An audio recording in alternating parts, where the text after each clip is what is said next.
Firstly, Coach, 6 points on the board. Your thoughts of the performance this evening? It was pretty rough initially, but you know, the players get stuck in. I was able to bring out a victory, but it was pretty rough initially. All right. Any questions for Mr. Speid? Please indicate, and you may proceed. Let's go with Bryce first, and then over to MG. Thanks. Good afternoon, Coach. Good afternoon. The team seemed a bit bereft of chances until the introduction of players like Atkinson and Calvin. How important is it that these players can create immediate impact coming off the bench?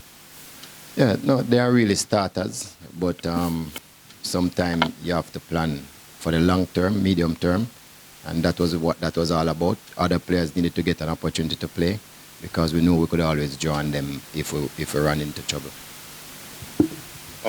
Coach, despite the scoreline, your opponents were able to carve out a lot of chances, especially in the second half, although they were unlucky. Does that say anything, or does that raise any concerns about the team's defensive shape?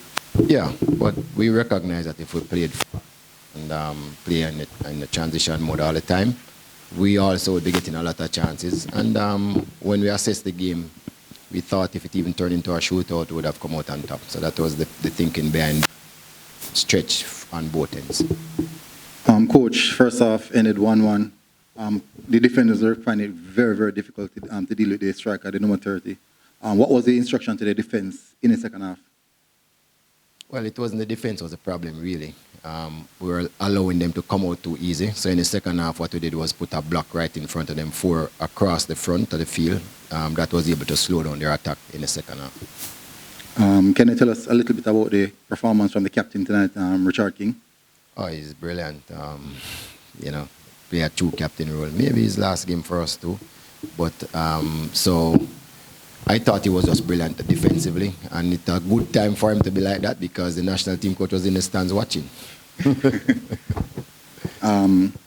Secondly, busy doing Atkinson, not fully fit, but coming on in the second half, they put on a performance like that.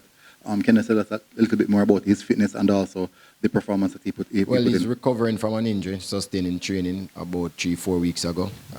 He didn't play before today, but halftime I asked him how much he could give to me. He said, Coach, 35, 40. I said, okay. And that is why we made that change early to bring him on the pitch. Busy is one of our most productive players. You have a flurry of attackers, quite a lot of attackers, Stein, Calvin. How you plan to go about the content of the season in managing all these attackers? And everyone wants game time. Yeah, that's true, but it's a good problem to have, so I'm not worried. Regarding for Cavalry? Oh, this is most valuable because just before the game we were not leading anymore because Mount Pleasant also had 3 points. To watch the games played, because points on the board is points earned. So it was very important that we got these 3 points and go back to the top of the table. Because this zone, it will not be decided until the last game. All right, we can take one more. Any other questions? Our coach, congrats again. Thank you. All right, thank you.